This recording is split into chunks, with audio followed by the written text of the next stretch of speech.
For TRICHOMES.com, I'm Jesse Batend, and this is The High Ground. On this show, we feature leaders of the cannabis industry. We talk to everyone from farmers to CEOs and public officials, anyone making an impact on the cannabis community and beyond. Contamination is a pretty scary word. It makes me think of zombie movies or like Gordon Ramsay going through a moldy restaurant fridge. But for the cannabis industry, managing contamination is a fact of life.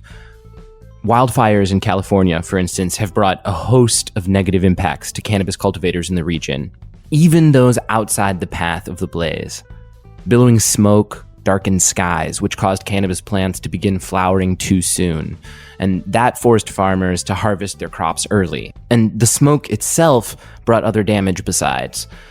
Jill Ellsworth is the CEO of Willow Industries, which offers ozone-based microbial decontamination for cannabis. Their company's offering to help cannabis businesses salvage some of those damaged crops. So I called Jill up to find out the details. What have you seen from the farmers out in San Francisco and California due to the wildfires? How is that impacting people? Well, I think, we've started to see and hear that one, the smoke covering was a big issue for the sunlight the plants needed to continue growing to, their ultimate level for harvesting. I think some of the farmers were seeing possibly prematurely flowering of the plant because of the inconsistency of sunlight, and that they were getting more cloud covering, smoke covering than typical. So that was an issue. And, with that, we see the plant's immune system compromised, therefore more susceptible to contamination, mold, yeast, whatever it may be. And then, on the other side is the smoke damage to the flower. And, having that smoke scent on the buds and not being able to fully, utilize the flower to how you had anticipated. But what are they going to do with that? And so, those are some of the early things that we've heard. Now that harvest season has started and is upon us, it'll be interesting to see, what the final product looks like and how that really affected it. And do you know of any ways that your technology might be able to be used to alleviate any of those issues? Or is this something that you're looking into being able to help with at all? Yeah, so a little bit of both. We use ozone in our systems to get rid of microbials. And historically, ozone has been used to eliminate smoke odor. If you move into a house and someone had smoked there before, you can use ozone generators to get rid of that. And so what we're starting to work on and doing a lot of R&D at our facility in California is treating flower that has been essentially damaged by smoke odor and finding out if our systems and ozone can get rid of that. We're actually in the process of working with a large cultivator from California and hopefully treating their flower and getting rid of that smell so that they can, utilize it and sell it for what they had intended. That's incredible. Do you have a sense of what the timeline might look like? And if successful, I imagine this will be an opportunity for a lot of people to salvage product that they otherwise were looking at potentially having to dump. Is that right? Yes. So we should have, some of our early R&D will have some results in the next week. And, if those go the way that we anticipate, this is something that we want to help the industry with. Certainly we charge for our microbial decontamination, but this is something we want to offer to cultivators that may be impacted by this, either free of charge at a discount. This is like our goodwill to the industry and to help where we can. And so, if there are cultivators out there that are dealing with this, please reach out to us because we want to be a source of help, and that's what we're looking to do. What exactly are the contaminants that are sometimes found on cannabis, and what does your company do to help? Sure.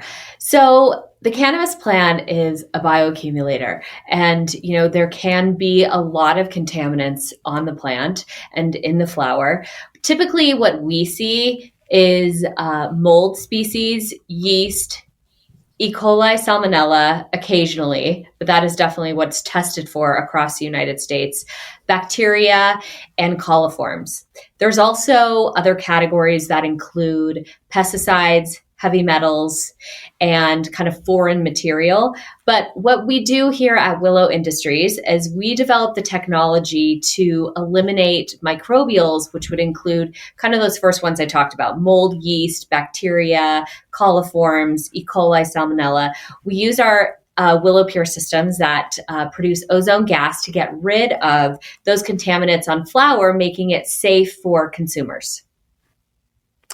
And some of those can be negative for human health. Is that correct? Correct. Which is why the regulators across the country are very hyper-focused on making sure consumer product does not contain these microbials.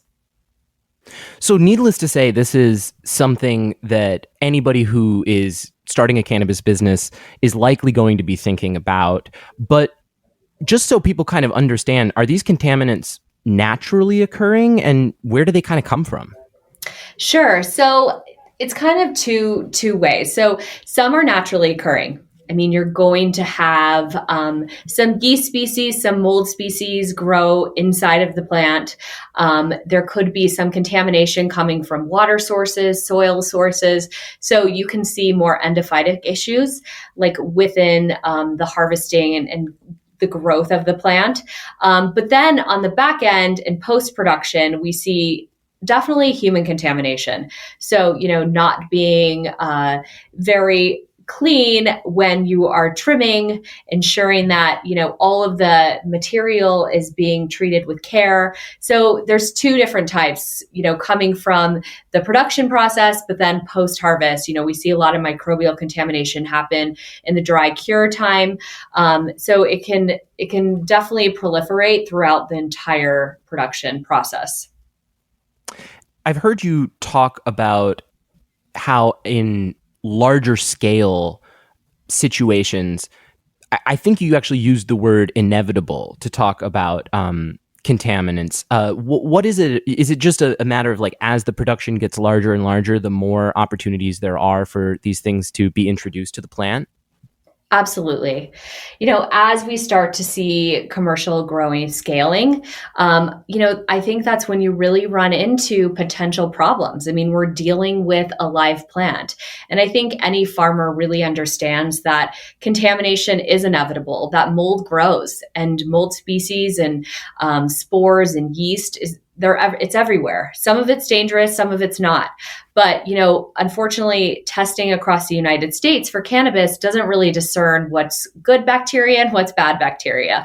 We're just kind of faced with this inevitable contamination that, unfortunately, standards are low, and it's hard for cultivators to pass without some sort of, using some sort of technology to help them ensure their product is clean.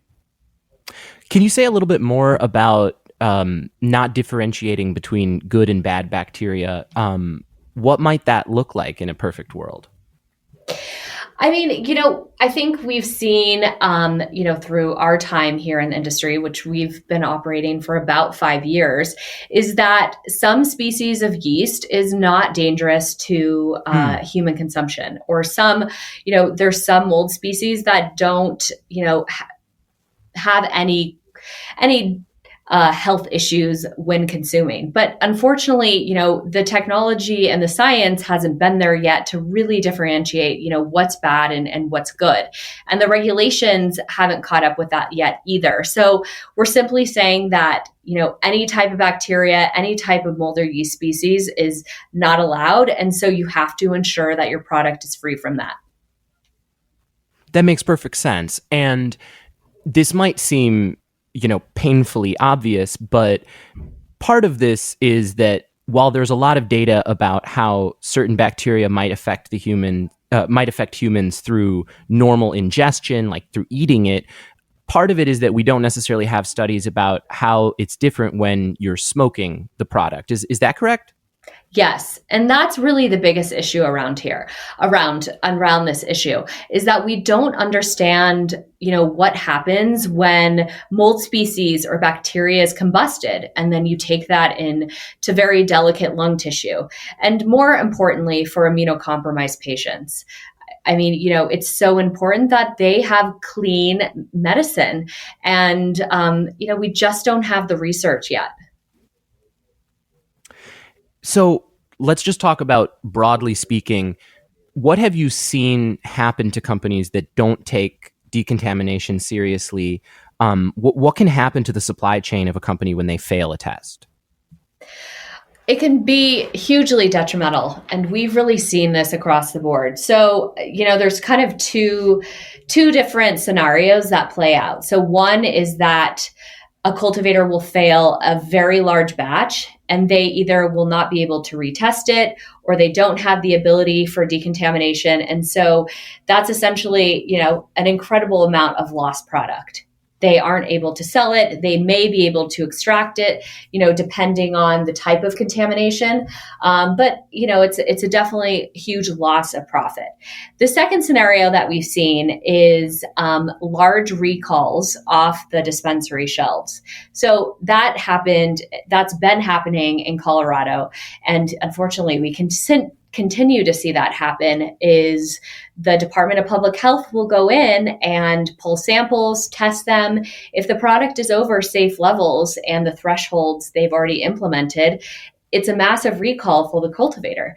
And, that's a brand killer, or could potentially be.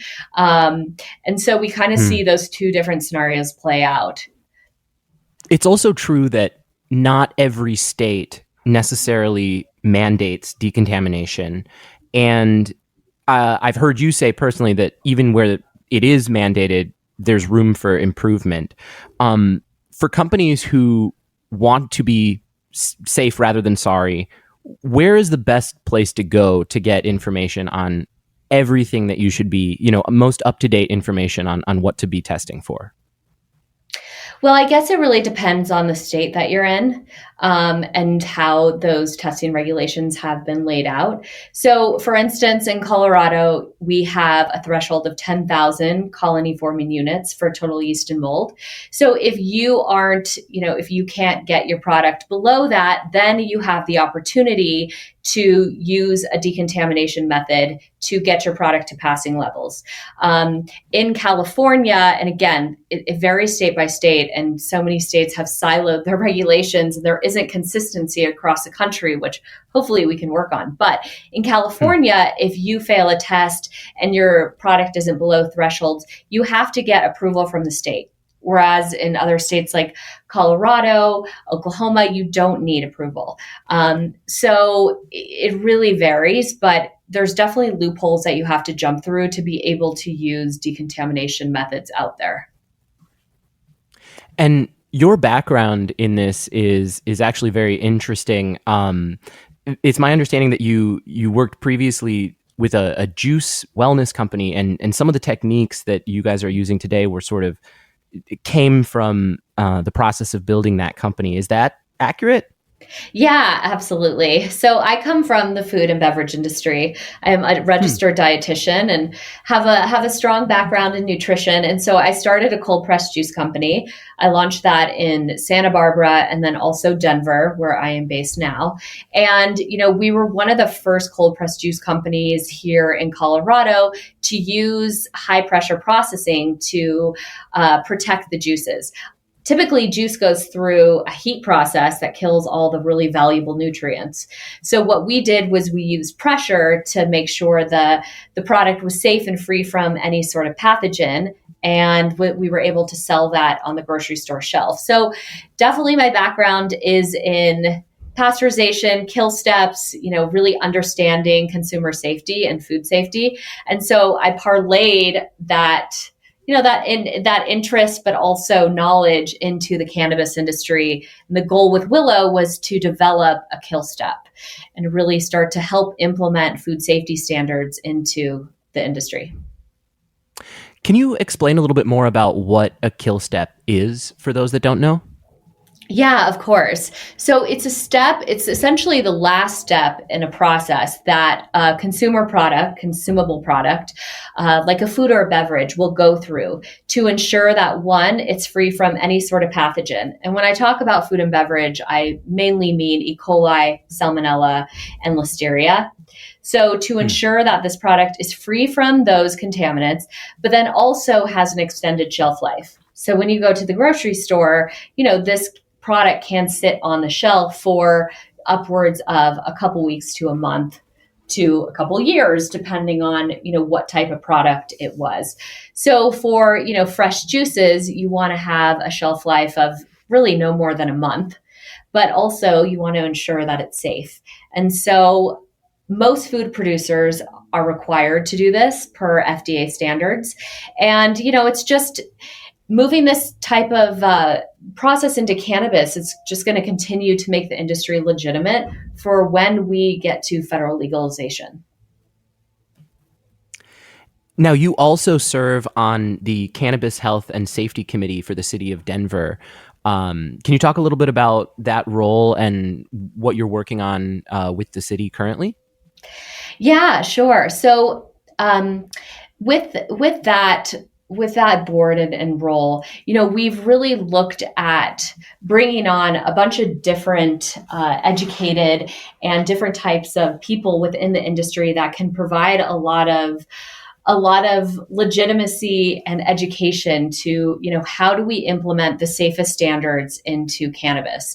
And so it's, we talk about what's going on in the industry, how are the standards implemented today? Like, how do they actually work and do they make sense? What are the issues around consumer safety? The threshold for total yeast and mold in Colorado is 10,000 CFUs. And is that applicable? Does that make sense? And so, we also talk about what's going on with specific cultivators in the industry and, how can we help them and support implementing more safety standards. But interestingly, we haven't had a meeting. I know the Department of Public Health has been crazy because of COVID and working with restaurants. So we haven't met in a few months, essentially like mostly this year, but hopefully we'll be back, again, working on safety standards. And this might be just a kind of a wild question, but obviously you're offering this very generous service to the industry through the work you're doing with Willow. But when it comes to safety, part of the issue here is that we don't have FDA regulations on a number of different issues relating to cannabis. So do you feel like in some ways the burden of safety is falling to you or to local governments? And are there ways that the industry can actually help you by either giving access to data, asking better questions? What do you kind of need from either the scientific community or the industry in order to make sure that everyone is safe? Yeah, of course. Well, I definitely feel the burden is landing on the regulators. I mean, we're essentially paving a new path and we've never tested cannabis before. And so I think the regulators have been at the mercy of implementing standards without data, without research. And so I think they're doing the best they can do with the little amount of research and support that they have. It's so important for the industry to be open and transparent and to share data so that we can come to a very realistic platform for testing. Does it make sense to have a threshold of 10,000 CFU for total yeast and mold? Or is that unattainable as the industry continues to grow? So, I mean, it's so important that cultivators are open and honest about this, about contamination, because like we said, it's inevitable. But I mean, what we find is that no one wants to talk about this. No one has contamination and it's like a very taboo subject. But I feel like if people are more open about it, then we can have possibly more access to research and to really understand what are the consumer safety standards that we should actually be focusing on, as we look towards federal legalization. Because when the FDA comes in, like, it's no joke. And so we're trying to get, the industry to understand, like, let's get these standards implemented now. Let's make it better for us when, this is not even an optional thing. Jill Ellsworth is the founder and CEO of Willow Industries. She also serves on the Cannabis Health and Safety Committee for the city of Denver. Jill, thank you so much for taking the time to talk to me, and I hope you'll come back and share whatever you guys find. Yeah, thank you so much for having me. This has been great. You can find more cannabis industry reporting at TRICHOMES.com, as well as more great shows like this one. If you're a member of the cannabis community and you have a story you want to share with us, reach out. You can reach the show at highground@trichomes.com. Please take a second to subscribe to the podcast and write a review. It really helps others find the show. You can also join the discussion with industry insiders and get your voice heard by joining the community at trichomes.com and following us on all social media. The show is produced by David Fortin. I'm Jesse Batend, and thank you for listening.